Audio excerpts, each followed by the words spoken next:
Hello साथियों, welcome to royal study. दोस्तों, आज के इस वीडियो में मध्य प्रदेश जेल प्रहरी फॉरेस्ट गार्ड की स्पेशल क्लासेस हम लेकर आ चुके हैं आपकी। और ये हमारा साइंस का वीडियो रहेगा। इससे पहले हम जीके का वीडियो ऑलरेडी आपको दे चुके हैं। गाइस, ये जो क्वेश्चन है मध्य प्रदेश पटवारी 2023 के एग्जाम में पूछे गए क्वेश्चन है। पटवारी का जो पेपर है बेसिकली वो हम सोल्व आपके करवा रहे हैं। और आज हमारा साइंस का फर्स्ट क्लास ही रहेगी। इससे पहले हम जीके की फर्स्ट क्लास आपको दे चुके हैं। बिल्कुल नए क्वेश्चन है और एज इट इज क्वेश्चन आपको आपके एग्जाम में देखने को मिलेंगे। तो इस वीडियो को पूरा देखें लास्ट तक। और इस सीरीज को अगर आप कंटिन्यू रखवाना चाहते हैं तो इस वीडियो को ज्यादा शेयर करें, लाइक करें, सपोर्ट करें, ताकि हम इस सीरीज को पूरी कवर आपको करवा पाएं और काफी अच्छे क्वेश्चंस कवर करेंगे। देखिए, यहां पर हम जो क्वेश्चंस कवर करेंगे ये 15 मार्च के क्वेश्चंस कवर करेंगे। 15 मार्च फर्स्ट और सेकंड दोनों शिफ्ट हो गए, यानी 25-25 क्वेश्चंस पूछे गए थे। तो 50 क्वेश्चंस इस वीडियो में डिटेल के साथ में हम कवर करेंगे। सो वीडियो देखिएगा पूरा, आपको काफी ज्यादा हेल्पफुल आपके लिए यह होने वाला है। बिना टाइम वेस्ट किए हम स्टार्ट करते हैं। और आपको बता दें इस वीडियो की पीडीएफ फाइल कहां पर मिलेगी। तो गाइस, इस वीडियो की पीडीएफ फाइल आपको टेलीग्राम पर मिल जाएगी और एप्लीकेशन पर मिल जाएगी। एप्लीकेशन पर कहां पर मिलेगी, तो ये वाली हमारी स्पेशल टेस्ट सीरीज है जेल प्रहरी फॉरेस्ट गार्ड की। तो इस वाली टेस्ट सीरीज में बेसिकली इसकी पीडीएफ आपको मिल जाएगी। तो अगर आपने इनरोल नहीं किया कर लीजिएगा, फ्री ऑफ कॉस्ट इस कोर्स में आपको मिलेगी। इस टेस्ट सीरीज में अगर आपने इनरोल नहीं भी कर रखा है तो भी आपको यहाँ पर ये पीडीएफ फ्री ऑफ कॉस्ट आपको मिल जाएगी। क्लियर है। इसके अलावा अगर आपने टेस्ट सीरीज ज्वाइन नहीं किया कर लीजिएगा, काफी अच्छा स्पेशल ऑफर है और अब तक की सबसे एडवांस टेस्ट सीरीज है। आप एक बार डेमो जरूर से चेकआउट करिएगा। बिल्कुल कम टाइम आपके लिए बचा हुआ है, तो आप अच्छे से इसके माध्यम से ऑनलाइन टेस्ट की प्रैक्टिस कर सकते हैं, क्योंकि काफी हेल्पफुल आपके लिए ये रहता है। अब फाइनली हम स्टार्ट करते हैं हमारे पहले क्वेश्चन से। गाइस, साइंस का हमारा पहला क्वेश्चन है 15 मार्च में। आपको एक बार और बता दूं, 15 मार्च 2023 को फर्स्ट शिफ्ट के क्वेश्चन है ये। उसके आगे हम सेकंड शिफ्ट के क्वेश्चन भी आपके लिए लेकर आए हैं। तो 50 क्वेश्चन है दोनों शिफ्टों के, जो कि हम कवर इसमें करेंगे साइंस के। और हम बाकी और भी क्लासेस आपके लिए स्टार्ट कर रहे हैं। हिंदी की जैसे हो गई, जीके की हमने स्टार्ट कर दी है, फर्स्ट वीडियो भी उसका मिल चुका है। ये साइंस की आपकी, हिंदी की भी जल्द आने वाली है, बाकी और सब्जेक्ट की भी आपको देखने को मिलेगी। क्वेश्चन हमारा फर्स्ट है, निम्नलिखित में से किस यौगिक का गलनांक सबसे अधिक होता है। देखिए, आपसे पूछा है निम्नलिखित यानी इन चारों में से सबसे अधिक जो गलनांक है ये किसका है, ये आपसे बेसिकली पूछा गया है। तो गाइस, इसमें सबसे अधिक जो गलनांक देखने को मिलता है आपको, ये बर्फ का यानी आइस का होता है। आइस यानी हमारा ऑप्शन नंबर डी के साथ में बिल्कुल करेक्ट आंसर जाएगा। बाकी मीथेन, इथेन और कार्बन डाइऑक्साइड, ये जो है इनका जो गलनांक होता है, ये मैं आपको एक और चीज क्लियर कर दूं, बर्फ का जो ये होता है गलनांक, ये आपका कितना होता है, यहां पर मैंने नेक्स्ट स्लाइड पर डाल के रखा है। बट ये मीथेन, इथेन और कार्बन डाइऑक्साइड जो होती है इनका माइनस में रहता है और बर्फ का प्लस में रहता है। तो यहां पर हमसे क्या पूछा है, किस यौगिक का गलनांक सबसे अधिक है। तो बर्फ का अगर प्लस में रहेगा तो इसका अधिक रहेगा, और इन तीनों का तो माइनस में रहता है, तो सबसे अधिक बर्फ का ही हो जाएगा। तो बर्फ हमारा आइस बिल्कुल करेक्ट आंसर रहेगा। देखिए, डिटेल में हम आपके लिए लेकर आए ताकि आपका एक ही क्वेश्चन कवर हो पाए। देखिए, बर्फ का जो गलनांक होता है ये होता है 0 डिग्री सेंटीग्रेड। अब यहां पर अगर आपके केल्विन में पूछे जाए तो 273 केल्विन होता है ये, है ना। और अगर आपसे पूछे जाए कि इसमें सेल्सियस में, तो आपका होता है 0 डिग्री सेल्सियस। तो बर्फ के लिए गलनांक 0 डिग्री सेल्सियस अगर सेल्सियस में पूछे जाए, और अगर केल्विन में पूछे जाए 273 केल्विन ये होता है। आपको यहां से क्लियर हो चुका है। बाकी यहां पर हमने जो तीनों कवर करवाए हैं आपको, मीथेन, इथेन और कार्बन डाइऑक्साइड, इनका ये माइनस में होता है। माइनस में तो सीधा सीधा आपका राइट आंसर बर्फ के साथ में आइस के साथ में चला जाएगा। गलनांक जो होता है वहां तापमान होता है जिस पर कोई ठोस द्रव में बदल जाता है। जिस पर कोई ठोस जो होता है वो द्रव में बदल जाता है, वो बेसिकली गलनांक वह तापमान होता है। पानी सभी 3 रूपों में मौजूद हो सकता है, ठोस, द्रव और गैस में। तो देखिए, पानी जो है तीनों रूपों में पाया जाता है, ठोस और द्रव और गैस में। बर्फ के रूप में ठोस, पानी के रूप में द्रव होता है, और जलवाष्प के रूप में ये गैस में होता है। तो तीनों हमने आपको बता दिए हैं। गलनांक वहां तापमान होता है जिस पर एक पदार्थ अपनी अवस्था को ठोस रूप से द्रव में परिवर्तित करता है। अब ये दोनों एक जैसे ही ये क्वेश्चन है, एक ही बात यहाँ पर बताई गई है, बट पैटर्न चेंज है थोड़ा सा, तो इसमें आपको ध्यान रखना है। पैटर्न आपको कुछ भी घुमा फिरा के दिया जाए, आपका कंसेप्ट क्लियर रहेगा, आप आसानी से क्वेश्चन बना लेंगे। नेक्स्ट क्वेश्चन है गाइस हमारा, जब किसी द्रव का तापमान बढ़ता है तो पृष्ठ तनाव में क्या देखने को मिलता है, क्या चेंजेस देखने को मिलता है, क्या होता है, ये आपको बताना है। रिक्त स्थान होता है। तो जब भी किसी द्रव्य का तापमान बढ़ता है तो उसका जो पृष्ठ तनाव होता है, पृष्ठ तनाव यानी सरफेस टेंशन जो होता है उसमें क्या चेंजेस देखने को मिलते हैं। तो सरफेस टेंशन जो होता है ये रिड्यूस हो जाता है, यानी कम करता है, रिड्यूसेस यानी कम करता है। जब किसी द्रव्य का तापमान बढ़ता है तो पृष्ठ तनाव कम करता होता है। तो यहां से हमारा जो करेक्ट आंसर रहेगा ये रहेगा ऑप्शन नंबर बी के साथ में, ये कम करता है, रिड्यूस होता है, कम होता है पृष्ठ तनाव। अब हम डिटेल आपके लिए लेकर आए, इसलिए देखिए पृष्ठ तनाव के बेसिकली कवर करें थोड़ी सी डिटेल। तो यह द्रव का वह गुण है जिसमें द्रव न्यूनतम सतह क्षेत्र में सिकुड़ने के लिए विरामावस्था पर होता है। तापमान में वृद्धि के साथ में जो पृष्ठ तनाव होता है ये कम हो जाता है। तो यहाँ पर हमसे यही पूछा है कि जब किसी द्रव्य का तापमान बढ़ता है यानी तापमान में वृद्धि हो रही है तो पृष्ठ तनाव पर क्या असर देखने को मिलेगा। तो पृष्ठ तनाव क्या होता है, जब भी तापमान में वृद्धि होती है तो पृष्ठ तनाव कम हो जाता है। यही बात यहाँ पर बेसिकली देखने को मिली है, और ये रिड्यूस हो जाएगा, कम हो जाएगा, सीधा सीधा आपका जवाब है। अगला क्वेश्चन है गाइस हमारा, जब सैनिटरी लैंडफिल में मौजूद कार्बनिक पदार्थ विघटित हो जाते हैं तो यहां उत्पन्न होता है। तो इसमें से कौन सा उत्पन्न होता है? जब सैनिटरी लैंडफिल्स में मौजूद कार्बनिक पदार्थ विघटित हो जाते हैं तो हमें क्या प्राप्त होता है? देखिए इनमें से जो हमें चीजें प्राप्त होती है उनमें से आपका राइट आंसर मीथेन रहेगा। ऑप्शन नंबर सी के साथ में करेक्ट आंसर चला जाएगा। मीथेन प्राप्त होता है, यहां उत्पन्न होता है, मीथेन उत्पन्न से होता है। देखिए मीथेन जो है ये एक मजबूत ग्रीन हाउस गैस है। और लैंडफिल से तात्पर्य क्या होता है? तो अवशिष्ट पदार्थों को दफनाने से, ये जो लैंडफिल आपको दे रखा है लैंडफिल, ये इसका अर्थ होता है कि अवशिष्ट पदार्थों को दफनाया जाए या दफनाने से इसका बेसिकली अर्थ होता है। और यहाँ एक गैर बायोडिग्रेडेबल कचरे के लिए एक विस्तारित भंडारण क्षेत्र होता है। लैंडफिल से मिट्टी और पानी से घिरे क्षेत्र में प्रवेश करने वाले कचरे से संदूषण हो सकता है और यह गंध और कीट भी पैदा करता है। तो बेसिकली अवशिष्ट पदार्थों को दफनाने की एक प्रक्रिया है लैंडफिल जिसको बोला जाता है। तो इसमें से ही जो मौजूद कार्बनिक पदार्थ विघटित होते हैं उससे जो उत्पन्न होता है ये मीथेन गैस प्राप्त होती है। इससे अवशिष्ट पदार्थों को दफनाने के बाद में जो गैस मिलती है वो मीथेन गैस मिलती है। आपका कंसेप्ट क्लियर रखना है आपको, सीधी सीधी आराम से अपनी लैंग्वेज में आप याद करिएगा। अगर जिस लैंग्वेज में आप याद करना चाहें अपनी मातृभाषा में भी आप याद करके रखिएगा। क्वेश्चन जो भी आए आप आसानी से बना लेंगे। अगर आप अपनी लैंग्वेज में याद करोगे, किताब की लैंग्वेज में याद करेंगे, आप कंफ्यूज हो जाएंगे, थोड़ा सा पैटर्न घुमा के देंगे, आप क्वेश्चन को बिगाड़ देंगे या गलत कर देंगे। इसलिए मैं सीधा सीधा आपको बता रहा हूँ कि आप अपनी लैंग्वेज में याद करिएगा, जिस हिसाब से आप अपनी मातृभाषा है या जिस लैंग्वेज डेली यूज की जो लैंग्वेज है आपकी, बस उसी में आप याद कर लीजिएगा। कैसे भी आपको याद रखना है, बस इतना सा आपको समझना होगा, बाकी आपका क्वेश्चन बिल्कुल सही हो जाएगा, है ना। अगले क्वेश्चन की ओर आगे बढ़ते हैं। क्वेश्चन हमारा है पृथ्वी काल। देखिए पृथ्वी काल ये एक स्पेशल वर्ड है और इसको हमें समझना है। आगे मैं आपको इसके बारे में भी बताऊंगा डिटेल में। पृथ्वी काल के संदर्भ में निम्नलिखित कथनों में विचार कीजिए तथा कौन सा कथन सही है ये आपको बताना है। तो यहाँ पर पहला कथन है, यह एक आंदोलन है जिसमें प्रतिभागी प्रतिवर्ष एक निश्चित दिन में 1 घंटे के लिए बिजली बंद कर देते हैं। नेक्स्ट आपका कथन है, यह यूएनओ का एक उपक्रम है। और नेक्स्ट है आपका थर्ड वाला पॉइंट, यहाँ जलवायु परिवर्तन और पृथ्वी को बचाने की आवश्यकता के बारे में जागरूक करने वाला आंदोलन है। अब ऑप्शन आपको मिले हैं ओनली 1, ओनली 2, देखिए ओनली 2, ओनली 3 यानी कि केवल 3, केवल 2, 1, 2 और 3 तीनों सही, या फिर केवल 1 और केवल 3। यहाँ से हमारा जो करेक्ट आंसर रहेगा ये यहाँ से रहेगा। एक तो ये रहेगा, यहाँ एक आंदोलन है, पृथ्वी काल जो है ये एक आंदोलन है जिसमें प्रतिभागी प्रतिवर्ष एक निश्चित दिन 1 घंटे के लिए बिजली बंद कर देते। तो ये पॉइंट आपका सही रहेगा, ये कथन। और एक और कथन आपका, यह जलवायु परिवर्तन और पृथ्वी को बचाने की आवश्यकता के बारे में जागरूक करने वाला एक आंदोलन है।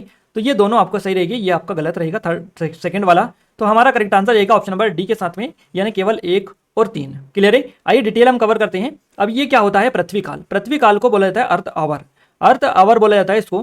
पृथ्वी काल का अगर हिंदी मतलब देखें हम तो सीधा सीधा आपको यही याद रखना है, पृथ्वी यानी अर्थ और काल यानी हावर्स होते हैं जिनको बोलते हैं आवर।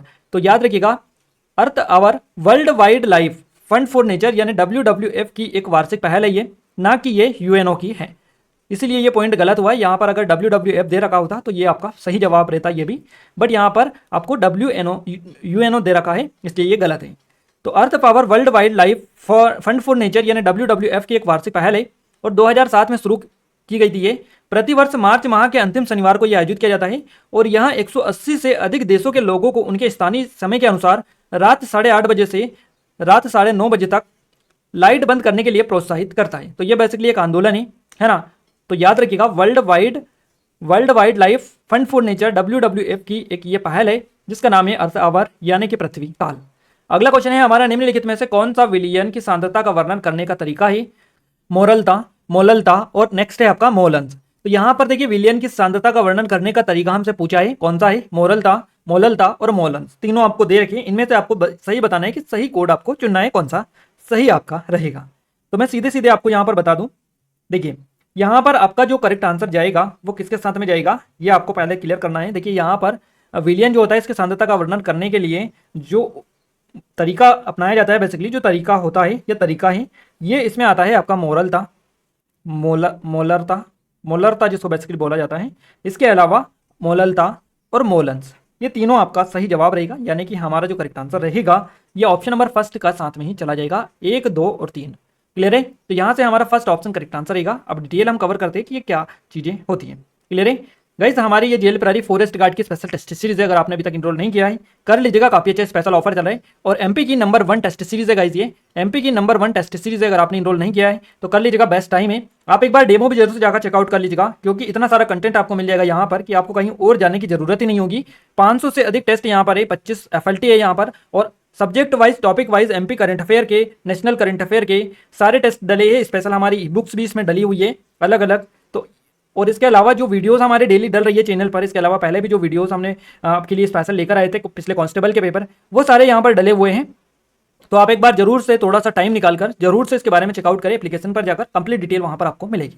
ये हमारी एमपीएसआई की स्पेशल टेस्ट सीरीज है, एमपीपीएससी की हमारी स्पेशल टेस्ट सीरीज है ये, और ये हमारी एमपी करंट अफेयर की ई बुक है 2023 की मध्य प्रदेश करंट अफेयर की, ये 2022 की मध्य प्रदेश करंट अफेयर की बुक है, ये 2021 की है। इसके अलावा ये हमारे एमपीजीके की टेस्ट सीरीज है और ये एमपीजीके का स्पेशल कोर्स है। इन सभी की लिंक डिस्क्रिप्शन में डली है, आप एक बार जरूर से चेकआउट करिएगा, एप्लीकेशन को डाउनलोड करके सारी डिटेल आपको वहीं पर मिल पाएगी। क्लियर है? फिर भी कोई डाउट है, कुछ क्वेरीज है तो आप हमें नंबर पर भी कॉन्टैक्ट कर सकते हैं। क्लियर है? आइए कंटिन्यू करते हैं। नेक्स्ट क्वेश्चन है हमारा, निम्नलिखित में से कौन सा खाद्य बनाने के लिए अच्छा है? इसमें से बताना है खाद्य बनाने के लिए कौन सा अच्छा है। सब्जियां और फलों, सब्जियों और फलों के छिलके, चाय की पत्ती और अंडे के छिलके। तो गाइज यहाँ पर हमारा जो करेक्ट आंसर रहेगा ये क्या रहेगा? ये हमारा ऑप्शन नंबर जो फर्स्ट आपको दे रखा है यही आपका करेक्ट आंसर हो जाएगा। देखिए, खाद्य बनाने के लिए अच्छा हमसे पूछा है कि क्या अच्छा होता है, तो सब्जियों के और फलों के छिलके, चाय की पत्ती और अंडे के छिलके, ये जो है सब खाद्य बनाने के लिए अच्छा है, good for making composting. Clear है? तो यहाँ पर हमारा फर्स्ट ऑप्शन ही इस क्वेश्चन के फेवर में बिल्कुल करेक्ट आंसर चला जाएगा। अगला क्वेश्चन है कली चूना।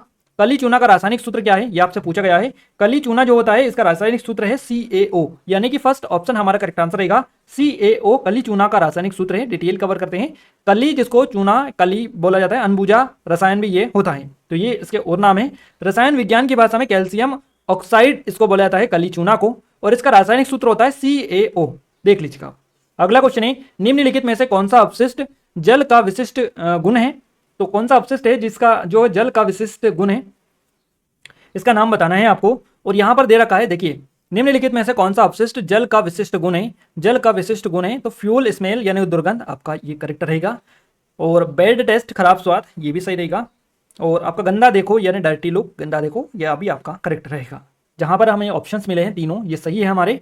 और यहाँ पर नेक्स्ट ऑप्शन मिल रहा है ऑप्शन नंबर बी में, all of the given options, दिए गए सभी विकल्प सही है ना। तो यहाँ पर हमें ऑप्शन बी को क्लिक करना है क्योंकि ये तीनों हमारे सही है, तो बी हमारा बिल्कुल करेक्ट आंसर चला जाएगा ऑप्शन नंबर बी के साथ में। क्लियर है? अपशिष्ट जल का विशिष्ट गुण है ये दुर्गंध, खराब स्वाद और गंदा देखो। क्लियर है? तो ये तो आपको समझ में आ ही चुका है। अब हम बात करते हैं इसके डिटेल की। देखिए, अपशिष्ट के सूक्ष्म जीवित चरण के कारण बायोगैस का निर्माण होता है, और स्लज अपशिष्ट जल उपचार के अंतिम उत्पाद होते हैं। अपशिष्ट उपचार संयंत्रों से मुख्य उत्पादक जो सीवेज स्लज है, ये आमतौर पर उसी या किसी अन्य अपशिष्ट उपचार संयंत्र में उपचारित किया जाता है।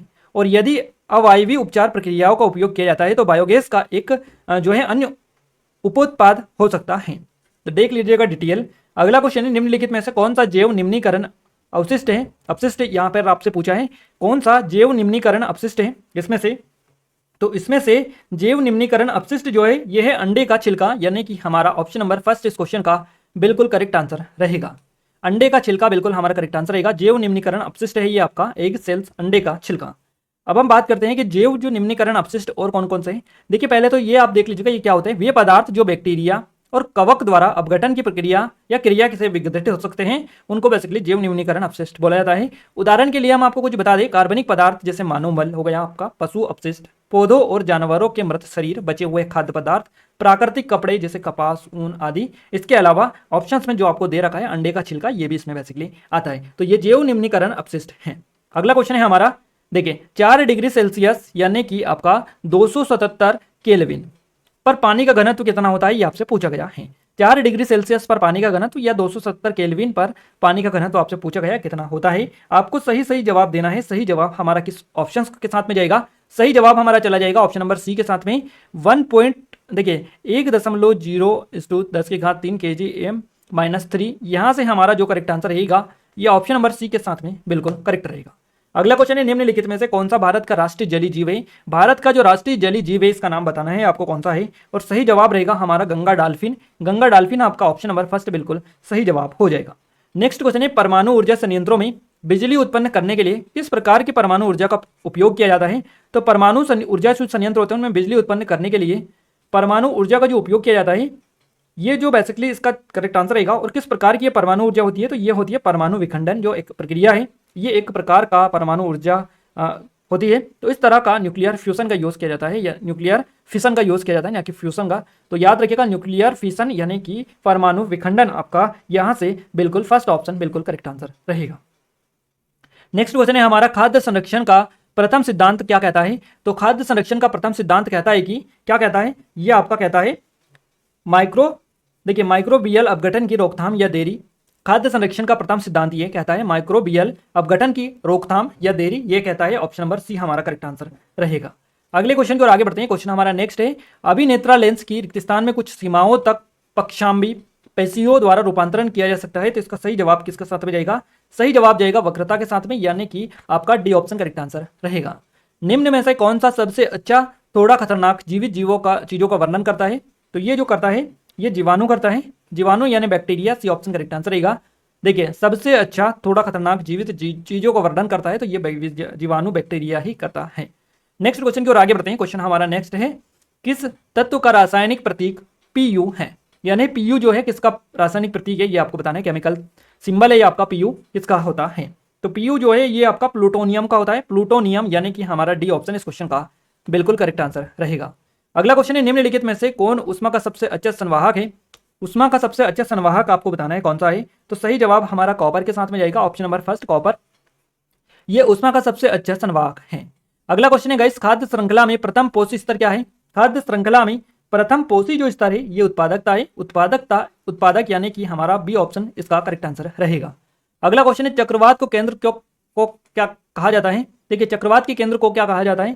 तो चक्रवात का जो केंद्र होता है इसको चक्रवात की आई यानी कि आंख कहा जाता है, आई ऑफ द साइक्लोन, यानी हमारा फर्स्ट ऑप्शन चक्रवात की आंख बिल्कुल करेक्ट आंसर रहेगा। चक्रवात के केंद्र को यह कहते हैं। कौन डीएनए अणु के लिए सही युग्म का वर्णन करता है? डीएनए अणु के लिए सही युग्म का जो वर्णन करता है इनमें से ग्वानिन और थाइमिन। देखिए guanine, thymine, adenine, cytonine, guanine, cytonine, cytosine basically, और थाइमिन, साइटोसिन। तो यहाँ से हमारा जो करेक्ट आंसर रहेगा जो कि डीएनए अणु के लिए सही युग्म का वर्णन करता है ये करता है ग्वानिन और साइटोसिन, यानी कि सी ऑप्शन करेक्ट आंसर रहेगा।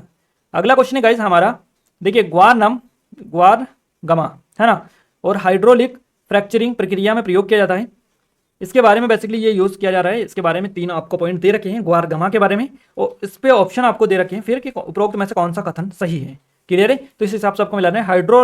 हाइड्रोलिक फ्रैक्चरिंग प्रक्रिया में प्रयोग किया जाता है ग्वार गमा, पानी की तुलना में अधिक चिपचिपा होता है ग्वार गमा, और मुख्य रूप से पश्चिम भारत में उत्पादन होता है ग्वार गमा का। अब इनमें से कौन सा सही है ये आपको क्लिक करना है। तो इसमें से आपका जो सही रहेगा ये रहेगा यहाँ से, देखिए ऑप्शन जो हमारा करेक्ट आंसर जाएगा ये किसके साथ में जाएगा ये आपको पहले क्लिक कर लेना है। ये जाएगा हमारा ऑप्शन नंबर बी के साथ में, हाइड्रोलिक फ्रैक्चरिंग प्रक्रिया में प्रयोग होता है, बिल्कुल सही। पानी की तुलना में अधिक चिपचिपा होता है, बिल्कुल सही। मुख्य रूप से पश्चिम भारत में उत्पादन होता है, बिल्कुल सही है। तीनों पॉइंट सही है। हमारा करेक्ट आंसर जाएगा ऑप्शन नंबर बी के साथ में, 1, 2 और 3, 1, 2 और 3, 1, 2, 3 के साथ में, यानी कि हमारा थर्ड ऑप्शन नंबर बी बिल्कुल करेक्ट आंसर रहेगा। नेक्स्ट क्वेश्चन है, निम्नलिखित में से कौन सा स्वतंत्र तंत्र का रोग है? इसमें से स्वतंत्र तंत्र का जो रोग है ये अस्थमा है, अस्थमा हमारा सी ऑप्शन करेक्ट आंसर यहाँ से भी हो जाएगा। नेक्स्ट क्वेश्चन है, बैक्टीरिया का सबसे छोटा रूप क्या कहलाता है? बैक्टीरिया का सबसे छोटा जो रूप होता है इसको किसके नाम से जाना जाता है? कोकाई के नाम से इसको जाना जाता है, कोकाई के नाम से, कोकाई, यानी कि बी ऑप्शन यहाँ से भी सही जवाब हो जाएगा। नेक्स्ट क्वेश्चन है, रियो शिखर सम्मेलन ने विकास प्रथाओं की एक सूची की सिफारिश की, जिसे क्या कहा जाता है? रियो शिखर सम्मेलन ने विकास प्रथाओं की एक सूची की सिफारिश की, जिसे जो जाना जाता है ये एजेंडा 21 के नाम से जाना जाता है, एजेंडा 21, यानी कि बी ऑप्शन हमारा बिल्कुल करेक्ट आंसर यहाँ से हो जाएगा। अगला क्वेश्चन है, निम्नलिखित में से कौन सा एक मिश्रित उर्वरक है? इसमें से मिश्रित उर्वरक है आपका NPK, यानी हमारा बी ऑप्शन यहाँ से भी सही जवाब रहेगा, ये एक मिश्रित उर्वरक है। क्लियर है? तो ये सारे क्वेश्चंस अच्छे लेवल के हैं और आप 1 to 1 इनको अच्छे से कवर करते जाइएगा, क्योंकि सीधे सीधे क्वेश्चन यहाँ से बनेंगे। क्लियर है गाइस? यहाँ पर देखिए 70 क्वेश्चन हमारे कंप्लीट हो चुके हैं, है ना। 25 क्वेश्चन यानी कि हमारे कंप्लीट हो चुके हैं फर्स्ट शिफ्ट के। अब हम यहाँ से आप आगे बढ़ते हैं और अब हम सेकंड शिफ्ट के जो क्वेश्चन है 15 मार्च के सेकंड शिफ्ट के वो कवर आपको करवाते हैं। पहला क्वेश्चन है सेकंड शिफ्ट का, जब एक आदर्श गैस को गर्म किया जाता है तो दाब को स्थिर रखा जाता है, तो गैस की अंतिम मात्रा इसकी मूल मात्रा से 1.5 गुना बढ़ जाती है। यदि मूल तापमान 30 डिग्री सेल्सियस है तो निम्न तापमान रिक्त स्थान तक पहुंच जाएगा। देखिए मूल तापमान 30 डिग्री सेल्सियस है तो निम्न जो तापमान होगा ये होगा 181.5 डिग्री सेल्सियस, यानी कि फर्स्ट ऑप्शन करेक्ट आंसर यहाँ से हो जाएगा। अगला क्वेश्चन है, हमें एक गहरा पैसी डायाफ्राम मिलता है जो कॉर्नियों के पीछे रिक्त स्थान नामक पुतली संरचना के आकार को नियंत्रित करता है। इसको क्या कहा जाता है? इसको बोला जाता है परितालिका के नाम से, यानी कि आइरिस इसको बोला जाता है, आइरिस, यानी कि हमारा सी ऑप्शन करेक्ट आंसर रहेगा। नेक्स्ट क्वेश्चन है, एक समाज में जनसंख्या की आयु का पैटर्न जनसंख्या वृद्धि के प्रकार के लिए सीधे तौर पर जिम्मेदार होता है। ये क्यों होता है आपका? ये इसलिए होता है क्योंकि अलग अलग आयु वर्ग में अलग अलग प्रजनन क्षमताएं होती हैं, इसीलिए जनसंख्या की आयु का पैटर्न जनसंख्या वृद्धि के कारण लिए गए सीधे तौर पर जिम्मेदार होता है, क्योंकि अलग अलग आयु वर्ग में अलग अलग प्रजनन क्षमताएं होती हैं, यानी कि बी ऑप्शन हमारा बिल्कुल करेक्ट आंसर रहेगा। अगला क्वेश्चन है, निम्नलिखित में से कौन सा गैर फेरोमैग्नेटिक है ना, गैर फेरोमैग्नेटिक है, ये आपको बताना है इनमें से कौन सा है। तो इनमें से आपका जो करेक्ट आंसर जाएगा वो आपका जाएगा ऑप्शन नंबर सी, MN, यानी कि आपका सी ऑप्शन बिल्कुल करेक्ट आंसर यहां से हो जाएगा। नेक्स्ट क्वेश्चन है, क्योटो प्रोटोकॉल पर किस वर्ष हस्ताक्षर किए गए थे। क्योटो प्रोटोकॉल पर जो हस्ताक्षर किए गए थे 1997 में, 1997 में हस्ताक्षर किए गए थे। अगला क्वेश्चन है हमारा, स्वास्थ्य ने संरक्षण के अंतर्गत कौन सा शामिल नहीं है। स्वास्थ्य ने, है ना, यहां पर आपको बताना है स्वस्थ थाने संरक्षण के अंतर्गत कौन सा शामिल नहीं है। तो इसमें से आपका देखिए राष्ट्रीय उद्यान आते हैं इसके अंतर्गत, इसके अलावा प्रतिमाएं और बायोस्फीयर रिजर्व भी आते हैं, है ना। स्वस्थ थाने संरक्षण के अंतर्गत कौन सा शामिल नहीं है, तो वनस्पति उद्यान जो आता है बेसिकली बॉटनिक गार्डन, ये इसमें नहीं आते, तो यहां से हमारा बिल्कुल करेक्ट आंसर जाएगा ऑप्शन नंबर बी के साथ में। नेक्स्ट क्वेश्चन की ओर आगे बढ़ते हैं। क्वेश्चन हमारे, निम्नलिखित में से कौन सा पॉलिएस्टर और कपास को मिलाकर बनाया जाता है। निम्न में से कौन सा पॉलिएस्टर और कपास को मिलाकर बनाया जाता है। तो ये जो पॉलिएस्टर होता है इसका नाम टेरिकोट होता है, टेरिकोट आपने नाम सुना होगा। इसको पॉलिएस्टर और कपास दोनों को मिलाकर बनाया जाता है, तो बी ऑप्शन यहां से हमारा करेक्ट आंसर रहेगा। अगला क्वेश्चन है, पारिस्थितिक तंत्र के जैविक और अजैविक कारकों की अंतर प्रक्रिया का सबसे अच्छा उदाहरण कौन सा है। इसका सबसे अच्छा जो उदाहरण है ये वन है, यानी फॉरेस्ट आपका एज बी ऑप्शन हमारा करेक्ट आंसर जाएगा। नेक्स्ट क्वेश्चन है, किसी पिंड की वह क्षमता जो एक बार बल छोड़ने के बाद उसे अपने पूर्व आकार को बहाल करने की अनुमति देती है, रिक्त स्थान कहलाती है। किसी पिंड की वह क्षमता जो एक बार बल छोड़ने के बाद उसे अपने पूर्व आकार को बहाल करने की अनुमति देती है, उसको क्या बोला जाता है। तो उसको लोच, यानी कि एलास्टिसिटी, यहां से लोच आपका बिल्कुल करेक्ट आंसर रहेगा, इलास्टिसिटी इसको बोला जाता है, और यहां से हमारा बी ऑप्शन बिल्कुल करेक्ट आंसर हो जाएगा। नेक्स्ट क्वेश्चन है, निम्नलिखित में से कौन सी न्यूरॉन की विशेषता नहीं है। न्यूरॉन की विशेषता इसमें से जो नहीं है वो आपको पहचानना है। इसमें से देखिए यहाँ पर 4 ऑप्शंस आपको दे रखे हैं, इसमें से न्यूरॉन्स की जो विशेषता नहीं है वे तंत्रिका तंत्र की इकाई है ना, ये तो है इसकी विशेषता। वे तंत्रिका ऊतक के आधे से अधिक मात्रा का निर्माण करते हैं, तो ये जो है इसकी विशेषता नहीं है ये। और वे उत्तेजक कोशिकाएं, ये भी है। उत्तेजित होने पर वे आसन्न न्यूरॉन्स और अन्य कोशिकाओं में घटनाओं को ट्रिगर करते हैं, तो ये भी है। बाकी ये नहीं है, तो ये विशेषता नहीं है, तो आपका करेक्ट आंसर हमसे पूछा गया था ऑप्शन नंबर बी हमारा बिल्कुल करेक्ट आंसर यहाँ से हो जाएगा। अगला क्वेश्चन है, वायु माना जाता है ये क्या है, कि विलायक है, तत्व है, मिश्रण है, ये यौगिक है। तो वायु क्या है ये आपको बताना है। ये वायु जो है ये एक मिक्सचर है, यानी मिश्रण आपका first option number C correct answer रहेगा। अगला क्वेश्चन है गाइज हमारा, नेक्स्ट क्वेश्चन है, औद्योगिक प्रदूषण से जल प्रदूषण कैसे होता है। औद्योगिक प्रदूषण से जल प्रदूषण कैसे होता है, तो ये इसलिए होता है, कैसे होता है, किस प्रकार होता है। उद्योगों से विभिन्न अपशिष्ट उत्पादों की डंपिंग की जाती है ना, जिस वजह से जो होता है औद्योगिक प्रदूषण से जल प्रदूषण फैलता है, तो बी ऑप्शन यहाँ से भी हमारा करेक्ट आंसर रहेगा। अगला क्वेश्चन है, एक चिकित्सा अध्ययन के अनुसार निम्नलिखित में से कौन सा अवरुद्ध विकास का प्रमुख कारण है ना। अवरुद्ध विकास का प्रमुख जो कारण है चिकित्सा अध्ययन के अनुसार कौन सा है ये आपको बताना है। तो इसमें से मुझे जहां तक लग रहा है आपका सार्वजनिक रूप से सोच करना, ये बिल्कुल करेक्ट आंसर रहेगा, ये आपका बिल्कुल करेक्ट आंसर रहेगा।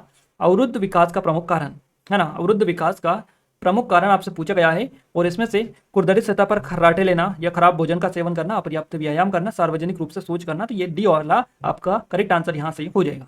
अगला क्वेश्चन है हमारा, देखिए नेक्स्ट क्वेश्चन आपका निकल कर आ रहा है, शुष्क बुझे हुए चूने पर क्लोरीन की क्रिया से निम्नलिखित में से कौन सा उत्पन्न होता है। इनमें से जो उत्पन्न होता है इस प्रक्रिया के दौरान ये ब्लीचिंग पाउडर, यानी कि फर्स्ट ऑप्शन करेक्ट आंसर रहेगा।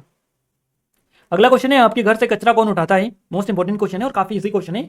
तो आपके घर से वो take away garbage from your home, तो आपके घर से जो कचरा उठाता है ये म्यूनिसिपैलिटी उठाती है, यानी कि नगर पालिका के द्वारा उठाया जाता है। फर्स्ट ऑप्शन हमारा करेक्ट आंसर रहेगा। नेक्स्ट क्वेश्चन है, जल प्रदूषण के मूल्यांकन के लिए किस परीक्षण का उपयोग किया जाता है।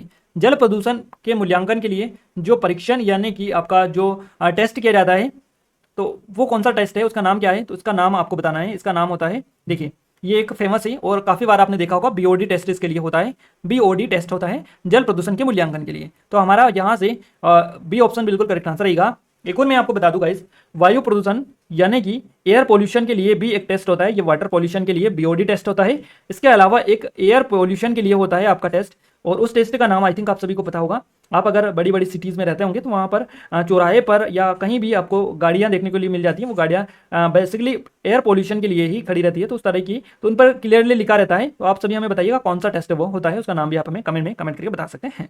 अगला क्वेश्चन है, 2 बल्बों की रेटिंग 40 वोल्ट 220 वोल्ट, है ना, 40 वोल्ट 220 वोल्ट 60 वोल्ट और 220 वोल्ट है। उनकी प्रतिरोधों का अनुपात आपको बताना है कितना होगा। 2 बल्बों की रेटिंग है ये आपकी, तो इनके प्रतिरोधों का अनुपात कितना होगा ये आपको बताना है। इनके प्रतिरोधों का जो अनुपात होगा ये 2:3 के फॉर्मेट में या रेशियो में रहेगा, यानी कि हमारा बिल्कुल option number B correct answer रहेगा। अगला क्वेश्चन है, क्लोरोफ्लोरोकार्बन यानी CFC का प्रयोग किया जाता है इत्र में, एयर कंडीशनर, रेफ्रिजरेटर या सभी में।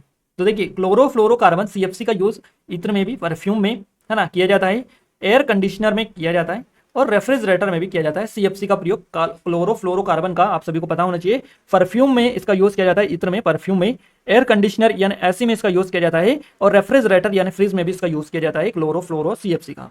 क्लियर है? तो यहां से हमारा ऑप्शन नंबर 20 सभी करेक्ट आंसर रहेगा, इन सभी में किया जाता है।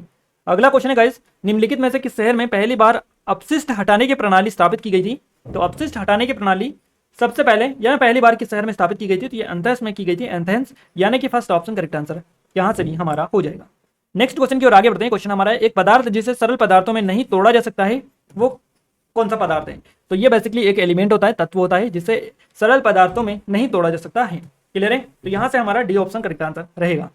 एसी को डीसी में बदलने के लिए प्रयुक्त डिवाइस का नाम क्या है? यानी कि एसी को डीसी में बदलने के लिए जिस डिवाइस का यूज किया जाता है ये डिवाइस है आपका रेक्टिफायर। रेक्टिफायर यानी कि डिस्टकारी इसको बोला जाता है, तो रेक्टिफायर ये होता है, सी ऑप्शन करेक्ट आंसर रहेगा। निम्नलिखित में से कौन सा अपशिष्ट जल का स्रोत नहीं है? निम्नलिखित में से कौन सा अपशिष्ट जल का स्रोत नहीं है ना, जल का स्रोत कौन सा नहीं है ये आपको बताना है। तो सीवर यहाँ से बेसिकली सीवर यहाँ पर आपका करेक्ट आंसर रहेगा, सी ऑप्शन। ये बेसिकली जल अपशिष्ट जल का स्रोत नहीं है। बाकी उद्योग, अस्पताल, घर, ये सभी जल का स्रोत होता है। बाकी सीवर यहाँ से आपका यही आपको दे रखा है। देखिए, which of the following is not a source of water? Waste water. तो वेस्ट वाटर इन सभी जगह, उद्योग से, अस्पताल और घर, इन सभी जगहों से वेस्ट वाटर निकलता है, यह स्रोत रहता है इनका। बाकी सीवर में इसका ये नहीं रहता है। अगला क्वेश्चन है, संदूषण के बारे में निम्नलिखित में से कौन सा कथन सत्य है? संदूषण के बारे में कथन आपको बताना है कि कौन सा इसमें से सही है। तो यहाँ पर पहले तो आपको अच्छे से पढ़ लेना है। पढ़ने के बाद में आप जिस निष्कर्ष पर पहुंचेंगे वो आपका करेक्ट आंसर रहेगा, ऑप्शन नंबर सी, यानी कि पीने के पानी या खाद्य पदार्थों में रोगाणुओं के प्रवेश के कारण संदूषण होता है। यही आपका सी ऑप्शन बिल्कुल करेक्ट आंसर रहेगा। अगला क्वेश्चन है, तत्वों के, देखिए, तत्वों के वे परमाणु जिनमें न्यूट्रॉनों की संख्या समान होती है क्या कहलाते हैं? तो ये जो कहलाते हैं इनको अन्य नाम से जाना जाता है और इनको जाना जाता है आइसोटॉन्स के नाम से। आइसोटॉन्स यानी कि फर्स्ट ऑप्शन करेक्ट आंसर यहाँ से हमारा रहेगा। नेक्स्ट क्वेश्चन है, इनमें से कौन सा उपकरण उच्च दबाव वाले तरल पदार्थों की उच्च सटीकता माप के लिए सबसे उपयुक्त होता है? तो ये जो होता है सटीकता के लिए, ये होता है आपका मैंगनीन तार का दबाव, यानी कि मैंगनीन वायर प्रेशर। यहाँ से हमारा सी ऑप्शन करेक्ट आंसर रहेगा। मैंगनीन तार का दबाव उच्च दबाव वाले तरल पदार्थों की उच्च सटीकता मापने के लिए सबसे उपयुक्त होता है। क्लियर है? तो मैंगनीन तार का दबाव आपका सी ऑप्शन करेक्ट आंसर यहाँ से हो जाएगा। गाइस, यहाँ पर टॉप 50 क्वेश्चन आपको कवर करवा दिए। 15 मार्च 2023 एमपी पटवारी का पेपर फर्स्ट शिफ्ट और सेकंड शिफ्ट का 50 क्वेश्चंस पूरे हो चुके हैं आपके, 25-25 क्वेश्चंस दोनों शिफ्टों के। आई थिंक आपने अच्छे से कवर किया होगा, इस वीडियो को पूरा देखा होगा, काफी हेल्प आपको मिली होगी। हम हिंदी का भी इसी फॉर्मेट में कवर आपको करवा देंगे। इसके अलावा जीके की हमारी चली रही है कंटिन्यू, फर्स्ट क्लास इसकी दे चुके हैं। अगर आपने नहीं देखी है तो आई बटन पर लिंक दे दिया, आप जाकर चेकआउट कर सकते हैं। अगर आप कोई और भी स्पेशल वीडियोज चाहते हैं डेडिकेटेड, जो टॉपिक आपके एग्जाम में ज़्यादातर पूछे गए, जैसे कि हिस्ट्री से हो गए, पॉलिटी से, ज्योग्राफी से, तो आप हमें डायरेक्टली सीधे सीधे कमेंट में कमेंट करके आप बता दीजिएगा, क्योंकि आप सभी को भी पता है कहाँ से क्वेश्चंस आए हैं, क्योंकि आपके पास भी आंसर किया आ चुकी हैं। क्लियर है? तो आपको भी ये सारी चीजें पता है, आप हमें कमेंट में कमेंट करके बता दीजिएगा। बाकी हमें तो ऑलरेडी पता है कहाँ से क्वेश्चंस बने, क्योंकि पूरा एनालिसिस हमने कवर आपको करवाया है। ये हमारी जेल प्रहरी फॉरेस्ट गार्ड की स्पेशल टेस्ट सीरीज है। इनरोल नहीं किया है, कर लीजिएगा, काफी अच्छा स्पेशल ऑफर इस पर चल रहा है और बेस्ट टाइम है आपके लिए इनरोल करने के लिए, क्योंकि एग्जाम स्टार्ट होने के बाद में कुछ भी नहीं रहेगा, आप अच्छे से प्रैक्टिस भी नहीं कर पाएंगे। उसके बाद में इतना ज्यादा प्रेशर आपके ऊपर रहेगा, तो आप अच्छे से प्रैक्टिस कर लीजिएगा, एग्जाम से पहले काफी हेल्पफुल आपके लिए रहेगा। ये हमारी एसआई की स्पेशल टेस्ट सीरीज है, एमपीपीएससी की है। इसके अलावा ई बुक है हमारी 2023 की मध्य प्रदेश के करंट अफेयर की स्पेशल ई बुक है, और इसमें पूरा करंट डेटा है मध्य प्रदेश करंट अफेयर का, तो आप जल्दी से चेकआउट करिएगा। डेमो भी डला है पूरा, एक सिंगल क्वेश्चन यहाँ से इन ई बुक से बाहर नहीं जाएगा। ये 2022 की 23 की एक सिंगल क्वेश्चन भी यहाँ से आपको बाहर नहीं जाएगा, इतना एडवांस लेवल की ई बुक है और बिल्कुल फालतू का कंटेंट इसमें बिल्कुल भी नहीं है, कचरा कचरा मुक्त ई बुक है ये, आप एक बार डेमो चेकआउट कीजिएगा तब आपको पता चलेगा कितनी एडवांस लेवल की ई बुक ये है। क्लियर है? तो एप्लीकेशन को डाउनलोड करके कंप्लीट डिटेल इनके बारे में आप ले सकते हैं। बाकी इस वीडियो के कमेंट में एक बार जरूर से अपना कमेंट हमें करके बताइएगा कि ये वीडियो आपको कैसा लगा, कितना हेल्पफुल आपके लिए रहा है ये। आगे सीरीज को हम कंटिन्यू आपकी डिमांड पर ही कंटिन्यू कर पाएंगे अगर आपका अच्छा सपोर्ट रिस्पॉन्स रहा तो। बाकी ज़्यादा शेयर करें और इस वीडियो को लाइक करें। जिन्होंने सब्सक्राइब नहीं किया सब्सक्राइब करके बेल आइकन को दबा दें ताकि जो भी नया वीडियो है सबसे पहले आप तक पहुंच पाए। क्लियर है? तो मिलते हैं हमारे नेक्स्ट स्टडी वीडियो में, तब तक के लिए जय हिंद, वंदे मातरम।